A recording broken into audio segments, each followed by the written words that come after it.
Solo Leveling Season 2 ஓட last எபிசோட்ல இருக்கும். Yeah, of course, you heard that right. Welcome to Aegis Family. இனி நம்ம பார்க்க போகிறது Solo Leveling Season 2 எபிசோட் 17ல தான் இருக்கும். இதுக்கு முன்னாடி ஒரு 17 எபிசோட் இருக்கு. யாரும் பார்க்கலன்னா மறக்காம செக் பண்ணுங்க. அப்படி இல்லைன்னா இது கண்டிப்பா புரியாது. Because this is the finale. So start பண்ணலாமா?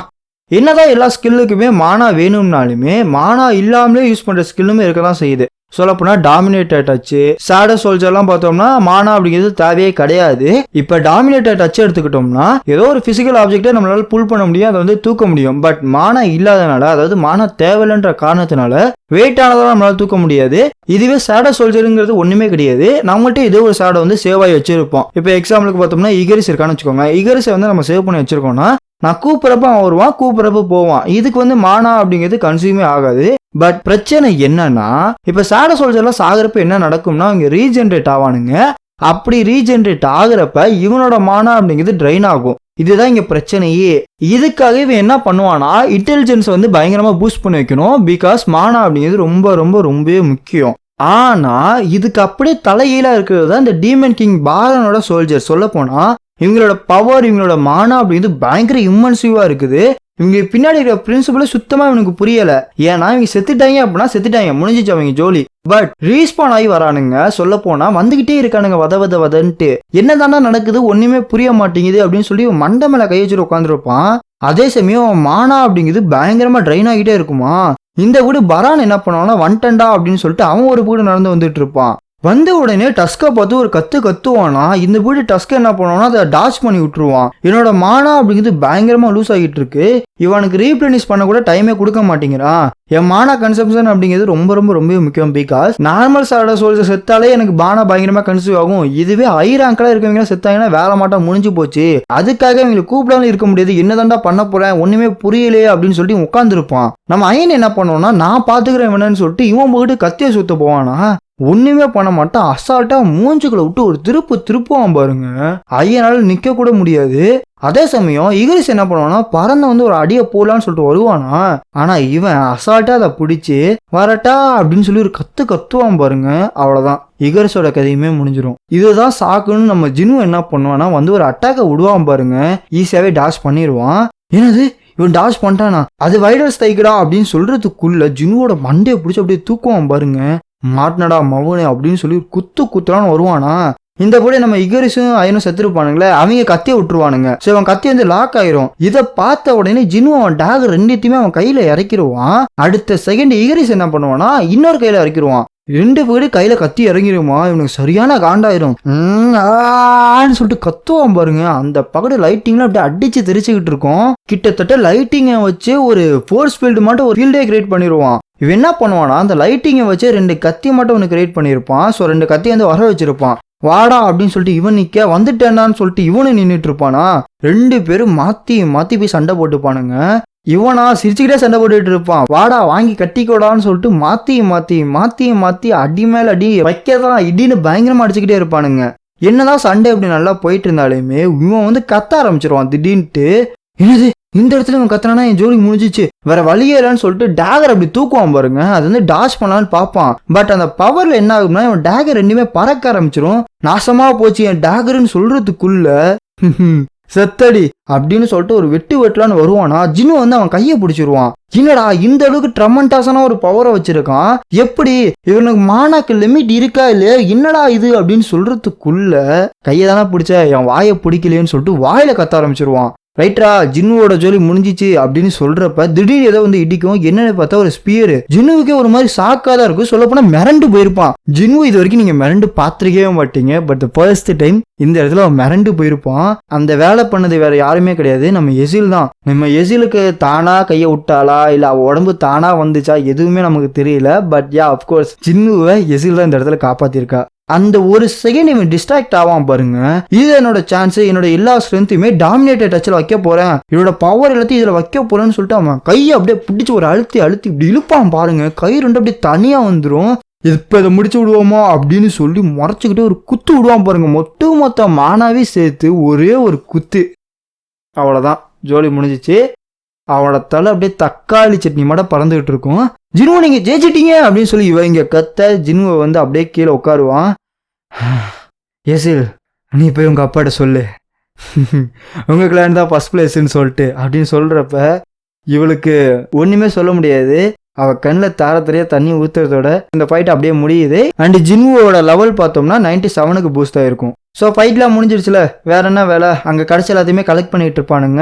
அதே சமயம் இவனுக்கு என்ன கிடைக்கும்னா demon monarch ring, long sword, dagger, ஆர்னுன்னு சொல்லிட்டு எக்கச்சக்கமான ரிவார்டு கிடைக்கும். அதில் முக்கியமானது என்னன்னா இந்த ரிங்கு தான். இந்த ரிங்குக்கு கிட்டத்தட்ட 20 சென்ஸும் 20 இன்டெலிஜென்ஸ் பவருமே இருக்குது. அண்ட் ஒரு முன்னாடி சொல்ல போனால் இந்த சீசன் 2 ஆரம்பிக்கிறப்ப ரெட் கெயின் இன்சிடென்ட் அந்த ஆர்க்கு முடிஞ்சக்கப்புறம் ஒரு 3 செட் பீசஸ் காட்டுவாங்களே, அந்த 3மே இப்போ கம்ப்ளீட் ஆயிருக்கும். ஜின்வுக்கு ஹைலைட் என்னன்னா இந்த வாட்டர் தான், இந்த பியூரிஃபைடான இந்த பிளட்டு தான் டீமன் கிங்கோட இந்த பிளட்டு. இந்த பிளட்டை வச்சு என்ன பண்ணுவோம்னா அதை வந்து கிராப் பண்ண ஆரம்பிப்பான். 10, 9, 8ன்னு சொல்லி இறங்கிக்கிட்டே இருக்கும். இப்போ என்ன பிரச்சனைனா இவனோட இன்டெலிஜென்ஸ் ஸ்டேட் இருக்குல்ல, அதை பொறுத்து மட்டும் தான் இதோட சக்ஸஸ் ரேட்டே இருக்குமா. இப்போ அதில் ஏதாச்சும் பிரச்சனை இருந்துச்சுன்னா இவனோட அந்த கிராஃப்ட் அப்படிங்கிறது அப்படியே நின்றோம். ஸோ சக்ஸஸ் ஆகாது. இதுதான் இங்கே இருக்க பிரச்சனை. பட் நம்ம எசில் என்ன சொல்லுவோம்னா இதெல்லாம் கவலைப்படாதீங்க, கிராஃப்ட் தானே ஈஸியாகவே நடந்துடும், கவலைப்படாதீங்க அப்படிங்கிற மாதிரி சொல்லிட்டு இருப்பா. 8 6 ஆகும், 6 4 ஆகும், 4 3 ஆகும், அப்படியே 2 1ன்னு சொல்லிட்டு இது வந்து சக்ஸஸ்ஃபுல்லாகவே முடிஞ்சிடும். நல்ல வேலை முடிஞ்சிச்சு அப்படின்னு சொல்லி ஜின்வுக்கு பயங்கரமான ஒரு சந்தோஷமா இருக்கும். ஆனால் என்னதான் கிராஃப்ட் முடிஞ்சிருந்தாலுமே இன்னுமே வந்துட்டு இருக்கும். என்னன்னா இந்த ட்ரீ இருக்குல்ல, வேர்ல்டு ஃப்ராக்மெண்ட், அந்த ட்ரீயோட அந்த ஃப்ராக்மெண்ட் வந்து கொஞ்சம் இருக்கும். அதே மாதிரி டீமன் கிங் பிளட் இருக்குல்ல, அந்த பிளட்டுமே வந்துட்டு இருக்கும். ஆனால் வாட்டர் எக்யூவிங் ஃபாரஸ்ட்னு சொல்லிட்டு அந்த ஃபாரஸ்ட் தண்ணி மட்டும் அந்த தீர்ந்து போயிடும். ஸோ இப்போ அந்த 3 இருந்தால் தான் அந்த ஹோலி வாட்டரை செய்ய முடியும். பட் அதில் ஒரே ஒரு பொருள் மட்டும் இப்போ கிடையாது வந்துட்டு. ஸோ இதுதான் ஹோலி வாட்டர் ஆஃப் லைஃபான்னு சொல்லிட்டு ஜின்னு அதை கையில் பிடிப்பான். இப்போ எங்கள் அம்மாவை போய் சீக்கிரமாக குணப்படுத்தணும், இதை வந்து குணப்படுத்த முடியுமா முடியாதா, இதை நான் சீக்கிரமே செக் பண்ணி ஆகணும், நான் ஹாஸ்பிட்டலுக்கு போய் ஆகணும் அப்படின்னு சொல்கிறப்ப இந்த போட்டு ஐயன் வந்து அந்த டிராகன் எழுத்து வந்துட்டு இருப்பான். டே ஐயனை நல்ல வேலை பண்ணுடா, உனக்கு புத்தி இருக்கு, நீ காட்டிடடா, நீ புத்தி சாலிடான்னு சொல்லி அவன் பாராட்டிட்டு இருப்பானா. இதனால டீமனை மட்டும் தான் ஷேடோ சோல்ஜரா மாற்ற முடியல, பட் வைவரின் என்னால் மாற்ற முடியுதுமா. ஸோ இது வந்து வைவரின்னு சொல்லிட்டு ஒரு கிளான் போல இருக்கு. டீமன் கிளானும் கிடையாது, மான்ஸ்டர் கிளானும் கிடையாது. இது வந்து வைவரின்னு சொல்லிட்டு ஒரு தனி கிளான். இதோட பேர் என்ன, கைசலின், கர்கலின், என்னடா இது பேர் தெரியல. சரிட்டு அதெல்லாம் ஒரு பக்கத்து இருக்கட்டும். இனிமேட்டு உன் பேர் கெய்சல் அப்படின்னு சொல்லிட்டு ஒரு பேரையுமே கொடுப்பான். இந்த டிராகன் இருக்கிறதுனால நம்ம சீக்கிரமாவே என்னோட கிளானுக்கு போயிட முடியும், நம்ம போனதுக்கப்புறம் பயங்கரமா சாப்பிட போறோம், நான் சந்தோஷமா இருக்க போறேன்னு சொல்லிட்டு இவ ஒரு மாதிரி ஜாலியா பேசிட்டு இருப்பா. பட் நம்ம ஜின்னு இது எதையுமே காதில் வாங்கியிருக்க மாட்டான். இப்படி 1 by 1 நம்ம ஃப்ளோர் பை ஃப்ளோரா போயிட்டு இருந்தோம் அப்படின்னா அது பெரிய பிரச்சனையா முடிஞ்சிடும். என்னடா பண்றது, நான் வேகமே எங்க அம்மாவை பார்க்க போகணுமேன்னு சொல்லிட்டு அவன் அதையும் யோசிச்சுட்டு இருப்பான். இவனுக்கு ரிவார்டு இன்னும் ஃபுல்லாக கிளைம் ஆகல, அது எல்லாத்தையுமே செக் பண்ணிட்டு இருப்பான். இப்போதான் இவனுக்கு ஷேடோ எக்ஸ்சேஞ்சுன்னு சொல்லிட்டு ஒரு ரூயின் ஸ்டோன் கிடைக்கும். ஆக்சுவலாக இந்த ரூயின் ஸ்டோன் என்ன பண்ணணும்னா ஷேடோவே எக்ஸ்சேஞ்ச் பண்ணணும். அதாவது சிம்பிளாக சொல்லணும்னா டெலிபோர்டேஷன் மாதிரி. இங்கே பாருமா, என்னால் உன் வீட்டுக்கு வர முடியாது, நீ தான் இனிமேட்டு தனியாக போய் ஆகணும், சாரி அப்படின்னு சொல்லிட்டு இவன் பாட்டி கிளம்ப ஆரம்பிச்சிருவான். என்னது அப்போ சாப்பாடு அப்படின்னு சொல்கிறப்ப, கவலைப்படாத நான் கூட சீக்கிரமே வந்து பார்க்குறேன் அப்படின்னு சொல்லிட்டு போவானா. நில்லுங்க அப்படின்னு சொல்கிறதுக்குள்ளே இவன் வந்து போயிடுவான். எது ஜினு? ஆக்சுவலாக இவன் எங்கே வந்திருப்பானா இவனோட நெய்பர்ஹுட்டுக்கு தான் வந்திருப்பான். ரைட்டு கைசல் இங்கே வா அப்படின்னு சொல்லிட்டு இவன் டிராகன் வச்சு பறக்க ஆரம்பிச்சிருவான். இந்த ஃபோட்டோ தான் ஜப்பான் சேட்டலைட்லேருந்து எடுத்திருக்கானுங்க. அப்போனா அவன் சொன்னதான் கரெக்ட் தான் போல இருக்கு. ஏன்னா ஒவ்வொரு ஜென்ரேஷனுக்கும் அந்த எறும்போட அப்பியரன்ஸ் அப்படின்னு கண்டிப்பாக மாறிக்கிட்டே இருக்குது. ஸோ அதனால கோட்டோ சொன்னது ரைட்டு தான் அப்படிங்கிற மாதிரி சொல்லிட்டு இருப்பானுங்க. அண்ட் போன சாப்டரில் அதை கோட்டோன்னு எழுதியிருப்பாங்க, இந்த சாப்டரில் கோட்டோன்னு எழுதியிருப்பானுங்க. அதை இங்கே மென்ஷனுமே பண்ணியிருக்கானுங்க. ஒவ்வொரு தடவையும் இதோட அப்பியரன்ஸ் மாறுது, அதனால இதோட லைஃப் ஸ்பேன் பார்த்தோம்னா 1 year தான் போல இருக்கு. பட் இப்போ என்ன பிரச்சனைனா, என்னதான் ஒரு வேளை இந்த ஆண்ட் எல்லாமே வந்திருந்தாலுமே, அதாவது இடத்த விட்டு போயிருந்தாலுமே அங்கே ராணிக்குன்னு சொல்லிட்டு சில கார்டெல்லாம் இருப்பானுங்களே, அதுங்களை அங்கே சமாளிச்சு தான் ஆகணும். ஒருவேளை வெளியில் போன எல்லா ஆண்ட்டுமே வேகமாக வந்துருச்சு, சீக்கிரமாக வந்துருச்சுன்னா என்ன பண்ணுறது, நம்ம ஆண்ட்டே மாட்டிக்க மாட்டாங்களா அப்படின்னு சொல்லி இவன் கேட்பான். நீங்கள் அதை பற்றிலாம் கவலைப்படாதீங்க, நம்ம கோட்டை என்ன சொல்லியிருக்கான்னா அவன் வந்து ஜாமர் வந்து யூஸ் பண்ண போகிறேன்ற மாதிரி சொல்லியிருக்கான். ஆக்சுவலாக அந்த எறும்பி எல்லாமே கம்யூனிகேட் பண்ணிக்கிங்க தான், அதுங்க வந்து ஒரு வேவ்லென்த் வந்து கிரியேட் பண்ணுது. இது மூலமா எங்கெங்கே என்ன பிரச்சனை நடக்குது அப்படின்னு சொல்லிட்டு அந்த எறும்புகளுக்கு தெரியும். ஓகேவா, இதை வந்து எப்படியாச்சும் டிஸ்டர்ப் பண்ணிட்டாங்கன்னா கண்டிப்பாக அந்த எறும்புகளால் கம்யூனிகேட் பண்ண முடியாது. ஸோ அதனால் ராணி எறும்பை முடிக்கிற வரைக்கும் அதுங்க எதுவுமே வீட்டுக்கு வராதுங்க. அதுதான் இப்போ இவங்களோட பிளானு. திடீர்னு இவனுக்கு என்னமோ மாதிரி ஆயிரும். என்னடா இது உன்னால இதை சென்ஸ் பண்ண முடியல, என்ன பவரா இதுன்னு சொல்லிட்டு இவனுக்கு ஒண்ணுமே புரியாது. டேய் இப்போ நீ ஜின்னுவை கான்டாக்ட் பண்ணி பாரு, ஜின்னுவை இன்னும் உன்னால கான்டாக்ட் பண்ண முடியல, பண்ணி பாடுறா அப்படிங்கிற மாதிரி பேசிட்டு இருப்பானுங்களா. அதே சமயம் ஒரு இடத்த காட்டுவானுங்க. ஆக்சுவலாக இந்த பவர் பூஸ்ட்டை வந்து நம்ம ஒயிட் டைகருமே சென்ஸ் பண்ணியிருப்பான். ஆக்சுவலாக இது எதுவுமே கிடையாது, நம்ம ஜின்னு வந்து கைசில் கூப்பிட்டுருப்பால, அந்த கைசலோட மானாவை தான் இவங்க வந்து சென்ஸ் பண்ணியிருக்கானுங்க. அப்புறம்டா சாய் ஜாங்கினாண்டு சாய் 2 பேருமே ஒரே டீமில் இருக்கானுங்க, எவனாச்சும் ஒருத்தனை பார்த்துக்கோ அப்போதான் உனக்கு நல்லா இருக்கும் அப்படிங்கிற மாதிரி பேசிட்டு இருப்பானுங்க. அதெல்லாம் இருக்கட்டும், இந்தா நீ குடி அப்படிங்கிற மாட்டோம் இவன் ஊற்றி கொடுத்துட்டு இருப்பான். ஸோ இவன் யாரு அப்படின்னா மின்பியாங்கு. இவன் வந்து ஒரு எஸ்ராங் கேலரு. போன சாப்டர்ல வந்து சொல்லியிருந்தால ஒரு 8 பேர், அதில் ஒருத்தன் ரிட்டையர் ஆயிட்டான்னு சொல்லிட்டு, அந்த ரிட்டையர் ஆன ஒரு ஆள் யாருன்னா இவன் தான். இவங்க 2 பேரும் வந்த கதை போன கதைன்னு சொல்லிட்டு 1008 கதை பேசுவாங்க, அது எதுவுமே நமக்கு தேவை கிடையாது. பட் நம்ம ஒயிட் டைகருக்கு ஒன்று மட்டும் நல்லாவே தெரியும். என்ன மேட்டர்னா இவன் வந்து ஒரு மார்க்கமான ஒரு ஆள் தான். ஏன்னா எஸ் ரேங்க்ல இது வரைக்குமே எந்த ஒரு ஹண்டருமே ரிட்டையர் ஆனதே கிடையாது. சொல்ல போனா இப்ப கைகால் ஏதாச்சும் உடஞ்சிருச்சு, கைகால் ஏதாச்சும் கட்டா இருக்கு அப்படின்னா கூட ஏதோ ஒன்று வச்சுக்கோங்களேன், எந்த ஒரு ஸ்கிராட்சுமே இல்லாம எந்த ஒரு ப்ராப்ளமே இல்லாம ரிட்டையர் ஆன ஒரே ஒரு ஆள்னா அது இவன் ஒருத்தன் மட்டும்தான். எஸ் ரேங்குக்கு வர காசு அப்படிங்கிறது பயங்கரமா இருக்கும். மற்ற ரேங்க்கு கூட கம்பேர் பண்ற ரொம்ப ஹைல இருக்கும். சொல்ல போனா பணக்காரனா ஈஸியாவே அதுல ஆகலாம். அந்த மட்டும் ஒரு ஜாபை எவனாச்சும் விடுவானா, நம்மளால விட்டுருக்கான்ல, அதனால இவன் அப்படியே நினைச்சிட்டு இருப்பான். டே நீ அங்க போறியாமே, நான் கேள்விப்பட்டேன். ஆமாண்டா நான் அங்கே போகிறேன். நீ யாங் சத்தத்தை பார்த்தீல? ஆமாம், அதனால தான் நான் அங்கே போகிறேன். சொல்லப்போனால் அவனுக்கு நடந்த மட்டும் நாளைக்கு யாருக்குமே நடக்கக்கூடாது, இதுக்காக தான் போகிறேன், நான் கொரியாவை பாதுகாக்க போகிறேன் அப்படிங்கிற மட்டும் சொல்லுவான். என்ன தேசப்பட்டு ஊஞ்சலாடுதா? அப்படி சொல்ல முடியாது. வா சரக்கடிக்கலாமா வரியா அப்படிங்கிற மட்டும் பேசிகிட்டு இருப்பானுங்க. இங்கே பாரு, நீ வந்து என்னை கன்வின்ஸ் பண்ண வந்திருக்கேன்னா அதை மறந்துடு. நான் உன் கூட அந்த இடத்துக்கு வர மாட்டேன், அந்த ரயிலில் நான் கலந்துக்க மாட்டேன். இல்லைடா இல்லை, நான் உன்னை கூப்பிடலாம் வரல, சும்மா பார்த்துட்டு போடான்னு வந்தேன். எதுக்கப்புறம் உன்னை பார்ப்பனா இல்லையான்னு எனக்கு தெரியலை. நான் வந்து இப்போ டீச்சிங் எக்ஸாமுக்கு போக போகிறேன், நான் டீச்சராக மாற போகிறேன். நான் ரிட்டையர் ஆனதுக்கப்புறம் நம்ம யூஜி ஆர்கிடெக்சர் இருக்கானுங்களே, அவங்க வந்து பயங்கரமாக ஆஃபர் கொடுத்தானுங்க. இப்போ கூட ரீசெண்டாக நிறைய டேலண்டடான ஹண்டர்ஸ் எல்லாமே எடுத்துட்டு இருக்கானுங்களா. என்னை கூட கில்டு மாஸ்டர் பொசிஷனுக்கே கூப்பிட்டானுங்க. பட் நான்லாம் போலடா. அது மட்டும் கிடையாது, பயங்கரமாக வேற ஆஃபர்லாம் கொடுத்தானுங்க, நிறைய இடத்துல இருந்தெல்லாம் வந்துச்சு. ஆனால் என்னை பொறுத்த வரைக்கும் மறுபடியும் என் கையில் வந்து எந்த ஒரு ரத்த கரையும் படக்கூடாது, அதில் நான் உறுதியாக இருக்கேன் அப்படிங்கிற மாதிரி பேசிகிட்டு இருப்பான். நான் வந்து டீச்சராக போகலான்னு இருக்கேன், எந்த இடத்துக்கு போகிறது, நான் வேணா ஹிஸ்ட்ரி கிளாஸுக்கு போட்டுமா அப்படிங்கிற மாதிரி கேட்டோன்னே, டே நீ வந்து வியர்டாக இருக்கடா, இந்த மட்டும் ஒரு வீடான பையனை நான் பார்த்ததே கிடையாது அப்படின்னோட பேசிகிட்டு இருப்பான். இல்லைடா இல்லை, நீ தப்பாக சொல்கிற, இது வந்து வித்தியாசம் கிடையாது, இதுதான் ஒரு நார்மல் லைஃப், இப்படி தான் இருக்கும் அப்படின்னு கூட பேசுவான். ஓ ஆமாம் கரெக்டு தான், இதுதான் நார்மல் லைஃபு, ஹண்டர்ஸுக்கு எப்பயுமே இந்த மட்டும் ஒரு நார்மல் லைஃப் கிடைக்காதுல்ல. சரி அதெல்லாம் இருக்கட்டும், எந்த ஒரு ஹண்டர்ஸால் ஹண்டிங் பண்ணுறதே விற்க முடியும், பட் ஹீலர் தான் முக்கால்வாசி பேர் அதை மட்டும் வெறுத்துட்டு இருப்பானுங்க. ஆனால் அதை தாண்டி ஹீல் பண்ணுறதே என்ஜாய் பண்ணுவானுங்க. இதெல்லாம் அவைக்க நானாதான் அதெல்லாம் புரியும் அப்படிங்கிற மாதிரி பேசிகிட்டு இருப்பான். அப்படியே நம்ம ஜின்னுவை காட்டுவானுங்க. ஜின்னு எங்கே வந்திருப்பான்னா ஹாஸ்பிட்டலுக்கு வந்திருப்பான். இப்போ மட்டும் நான் ஏதாச்சும் ஒரு தப்பு பண்ணேன் அப்படின்னா எங்கள் அம்மாவை நான் பார்க்கவே முடியாது.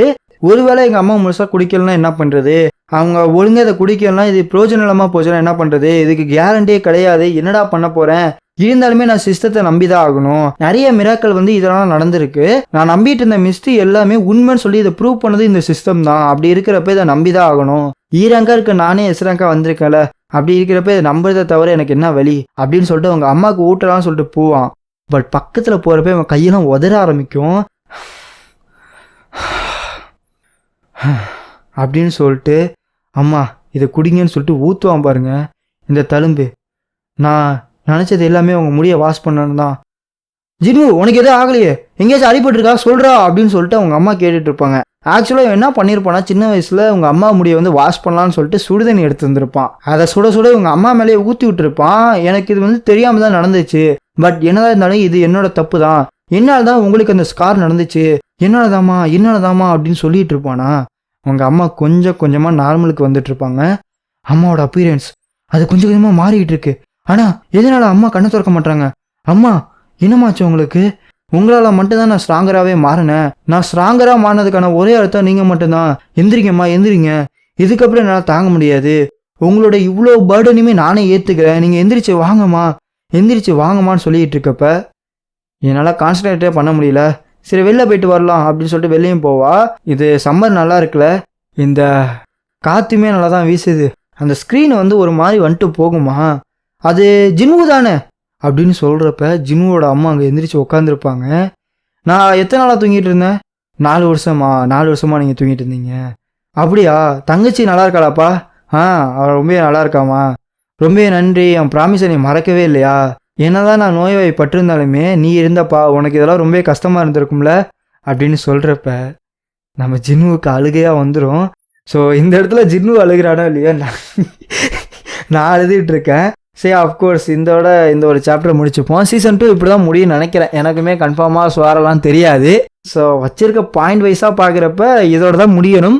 அப்படி இல்லைன்னா இதுக்கு ஒரு சாப்டருக்கு முன்னாடி முடியணும். ஸோ இதை தான் சொல்ல வரேன். ஒருவேளை அந்த பரானை தோக்கடிக்கிறாங்களே அப்படி ஒரு குத்துனதோட முடிச்சிருவானுங்க. எனக்கு தெரிஞ்சு அப்படி முடிக்க மாட்டாங்கன்னு தான் நினைக்கிறேன். பிகாஸ் அவங்க கோட் பண்ணியிருக்கிறதே பார்த்தோம்னா இந்த ஒரு சாப்டர் தான் 89 வரைக்கும் தான் அவங்க கோட் பண்ணியிருக்கானுங்க. கிட்டத்தட்ட நீங்கள் சீசன் 2 படிக்கணும் அப்படின்னா 43 சாப்டர் இருக்குது. அது எல்லாமே நான் ரிவ்யூவில் சொல்கிறேன். அண்ட் பார்ட் 1 நான் அடுத்த வீடியோவில் பார்த்தோம்னா அதை பற்றி டீட்டெயிலாகவே எக்ஸ்பிளைன் பண்ணியிருக்கேன். அண்ட் சோலர் விங்கோட சீசன் 2 முடிஞ்சிச்சு. இதுக்கப்புறம் நான் என்ன போகிறதுன்னு சொல்லிட்டு எனக்கு எந்த ஒரு ஐடியாவுமே கிடையாது. பட் நீங்கள் நிறைய சஜஸ்ட் பண்ணியிருக்கீங்க. உங்களோட எல்லா சஜஷனுமே நான் ஒரு போலாக போடுறேன். அது எது உங்களுக்கு பிடிச்சிருக்கோ அதை நீங்கள் செலக்ட் பண்ணுங்கள். அதையே நம்ம தொடர்ந்து பார்ப்போம். So yeah love you so much.